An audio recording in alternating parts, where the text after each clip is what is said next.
Quiero dar en este día un saludo muy cordial para todos mis hermanos, la Iglesia del Señor. Una grande bendición podernos reunir en este miércoles 17 de diciembre del año 2025 y dándole al Señor la gloria porque nos regala esta preciosa oportunidad. Y quiero también invitarles, mis hermanos, que vayamos hoy a la bendita palabra del Señor, a nuestro estudio que estamos realizando de la epístola de Pablo a Filemón. Y voy a pedirles que por favor tomemos la epístola en el capítulo 1, su único capítulo, y vamos a leer los versículos 10 y 11. Yo voy a leer para todos ustedes desde la Biblia Reina Valera, la palabra del Señor, y dice así la palabra. Te ruego por mi hijo Onésimo, a quien engendré en mis prisiones, el cual en otro tiempo te fue inútil, pero ahora a ti y a mí nos es útil. Amén. Damos las gracias al Señor. Quiero encomendarme en las benditas manos de nuestro mismo Salvador, previamente habiendo orado y pidiendo la dirección del Espíritu Santo y que Él, por su guía y por su gracia infinita, nos dé vida por medio de esta exposición de la palabra y nos ayude a todos en nuestra necesidad de cumplir la ley de Cristo y el propósito santo de la palabra. Para usted, mi hermano, que está siguiendo conmigo esta serie de estudios, hoy estamos en la lección número 6. El título del sermón de la predicación de la exposición para este día nuevamente es Pablo intercede por Onésimo. Y quiero hacer una introducción a estos dos versículos, y es que la historia del libro de Filemón es una carta de amor, de reconciliación y de perdón. En el Imperio Romano existía un sistema de esclavitud que dominaba la vida cotidiana. Miles de hombres, de mujeres y de niños eran considerados solamente más como una propiedad. Y entre ellos estaba Onésimo, un esclavo al igual que muchos, que era tratado sencillamente como una pertenencia o como una mercancía, aunque su amo era cristiano. Pero la historia de él y de muchos cambiaría gracias a una pequeña carta escrita por medio del apóstol Pablo. Es decir, esta carta se iba a convertir en una transformación de vida, tanto para los cristianos de esa época como para muchísimos esclavos, para entender aún más a fondo lo que es la esclavitud, no solamente la física, sino también la espiritual que mantiene a muchos en cadenas. Vamos a trazarnos un objetivo con esta exposición, y es entender que el encuentro con Cristo cambia la historia de nuestra vida y nos lleva a otro plano de nuestra vida porque nos saca de la esclavitud. Vamos a entenderlo desde 2 Corintios 5:17, de modo que si alguno está en Cristo, nueva criatura es. Todas las cosas viejas pasaron y aquí todas son hechas nuevas. Es decir, se cambia ese plano de la esclavitud del pecado, de la esclavitud del mundo, para aquel que está en Cristo. El versículo 10 dice: te ruego por mi hijo Onésimo. Es Pablo escribiéndole a Filemón. Onésimo era esclavo de Filemón. El significado del nombre Onésimo era útil, y era un nombre muy común para los esclavos. Onésimo no era creyente en el momento en el que cometió algún fraude contra Filemón. El versículo 18, Pablo está diciéndole a Filemón que él sabe que había sido defraudado. Algo cometió Onésimo y huyó. Al igual que muchísimos miles de esclavos prófugos, Onésimo huyó a Roma buscando perderse entre la enorme población de esclavos de la capital del Imperio Romano. He explicado que para ese entonces más o menos la tercera parte del mundo eran esclavos. A través de circunstancias que no están registradas aquí en esta epístola, ni están registradas en la escritura, Onésimo conoció a Pablo en Roma y se convirtió en cristiano. Dios permitió todo para que Onésimo, el esclavo fugitivo, pudiera conocer la palabra del Señor y convertirse. Para Pablo, él fue un hijo en la fe. Entonces, es la referencia que hace Pablo de Timoteo y de Onésimo, perdón. Y la epístola a Timoteo, primera de Timoteo 1:2, nos hace una referencia de lo que es ser un hijo. Dice: a Timoteo, verdadero hijo en la fe, gracia, misericordia y paz de Dios nuestro Padre y de Cristo Jesús nuestro Señor. Acá, mis hermanos, la palabra griega que se traduce hijo se refiere a la función de Pablo como padre espiritual y también a la autenticidad de la fe de Onésimo.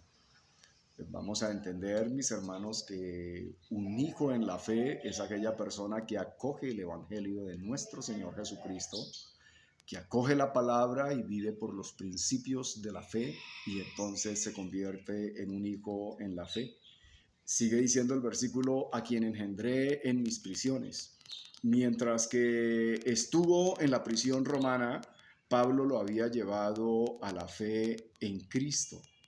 No dice la carta por qué circunstancias Onésimo fue a la cárcel, pero lo que podemos decir con toda seguridad es que fue por la providencia de Dios y de su plan eterno de salvación y de su propósito con cada uno de los que han sido llamados. Vamos a entender que no hay una circunstancia casual, sino que el llamado de cada uno de nosotros tiene un propósito. Onésimo, por alguna circunstancia, tuvo que conocerse con Pablo, pero esto incluía la salvación. Esto nos lo hace entender Romanos 8, 28 y 29. Y dice: y sabemos que los que aman a Dios, todas las cosas les ayudan a bien, esto es, a los que conforme a su propósito son llamados. Porque a los que antes conoció también los predestinó para que fuesen hechos conforme a la imagen de su Hijo, para que Él sea el primogénito entre muchos hermanos. Nos habla de la escogencia el apóstol Pablo en la epístola a los romanos, y por ello decimos que, aunque no nos da detalles la escritura de por qué Onésimo llegó allá a la cárcel donde estaba Pablo, lo más seguro es por la providencia de Dios. El versículo 11 dice: el cual en otro tiempo te fue inútil. Ese en otro tiempo hace alusión a nuestra vida pasada, lo que es llamado también el viejo hombre. En otro tiempo, está hablando del tiempo en que Onésimo no conocía la verdad del evangelio y para ese momento defraudó a su amo Filemón. Entonces, aunque su nombre significaba útil, para ese momento no le fue útil. Efesios 4, 22 al 24 dice: en cuanto a la pasada manera de vivir, despojados del viejo hombre que está viciado conforme a los deseos engañosos, y renovados en el espíritu de vuestra mente. Eso es lo que fue el otro tiempo. Sabemos que para todos nosotros hay un tiempo en el que no conocíamos del Señor. Era el tiempo de nuestra vida pasada, cuando estábamos en la carne, cuando estábamos lejos de Cristo y lejos de esta ciudadanía celestial. Ese era el otro tiempo. Pero ahora que nosotros somos nuevas criaturas, entonces ya podemos ser completamente útiles. Esto se refiere a un cambio radical en el comportamiento y la forma de pensar, dejando atrás la vida anterior con sus malos deseos y vicios, para adoptar una nueva vida que esté caracterizada por la justicia, por la santidad de la verdad, que se encuentran solamente en Jesucristo y en su evangelio. Aquí la palabra griega tiene la misma raíz que el nombre de Onésimo, es decir, útil. Pablo hizo un juego de palabras para decir en pocas palabras que útil fue antes inútil, pero ahora es más útil que nunca antes. El punto de Pablo es que Onésimo había sufrido una transformación radical por la gracia de Dios. Lo que Pablo le quiere decir a Filemón al enviarle la carta para que reciba a su antes esclavo es que él ahora ha recibido una transformación completa. Por eso el apóstol Pablo le dice: quiero que lo recibas como a mí mismo, y ya no lo recibas como a un esclavo, sino como a un hermano en la fe. Esto es lo que hace la gracia, porque la gracia nos lleva a nosotros a nacer de nuevo. La misma escritura nos hace referencia al nuevo nacimiento en Juan 3:3 y dice: respondió Jesús y le dijo: de cierto te digo, que el que no naciere de nuevo no puede ver el reino de Dios. El nuevo nacimiento es dejar esa condición antigua, esa condición de pecado que solamente es posible a través del Señor Jesucristo. Y esto nos da a nosotros el nuevo nacimiento y nos convierte en nuevas criaturas. Pablo, en su tiempo, en lugar de presentar a Onésimo como un esclavo fugitivo, lo presenta como un hermano en Cristo, subrayando la igualdad en lo espiritual de todos los creyentes. Mismo Pablo va a hablar que la condición de nosotros en Cristo cambia. Ya no hay esclavo ni libre, no hay hombre ni mujer, sino que todos somos uno en Cristo. Pablo pide a Filemón que reciba a Onésimo con el mismo amor y respeto con el que recibiría al propio Pablo. Esto subraya que en Cristo ya no hay diferencia entre el esclavo y libre. Pablo no minimiza los errores de Onésimo, pero lo sitúa bajo la gracia de Cristo. El apóstol Pablo ha enviado a Onésimo a que tenga un encuentro con su antiguo amo Filemón, para que haya la reconciliación, para que haya el perdón, para que Onésimo pueda estar presente y pueda pedir perdón por lo que dañó, por lo que agravió a su amo. Pero para que su amo Filemón también tenga la oportunidad de perdonarle, como lo debemos hacer nosotros los creyentes. Pablo se ofrece como mediador y como garante, dispuesto a pagar cualquier deuda. Esto lleva a los creyentes a buscar la reconciliación, que es un tema central del Evangelio. Estamos llamados también a buscar la paz, incluso en las relaciones rotas. Este acto trasciende las normas sociales de la época y exaltan el poder del Evangelio. En el Evangelio está la gracia. Entonces, el perdón que Filemón le diera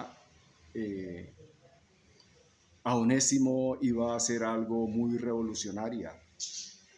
¿Por qué? Porque en Cristo no hay esclavo ni libre.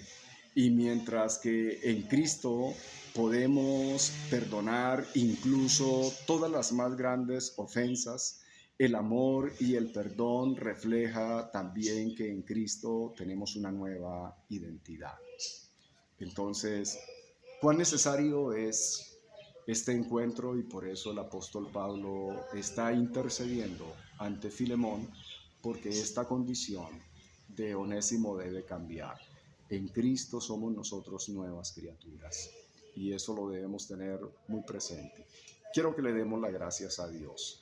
Eterno Señor y Padre, te damos las gracias por tu amor santo, por tu amor bendito. Y te pido, maravilloso Dios, que esta palabra nos ayude a entender quiénes somos y la identidad que ahora tenemos en Cristo, y nos ayude a ser dispuestos y amplios en perdonar cada ofensa y siempre mirarnos, Señor, como hermanos en Cristo. Amén.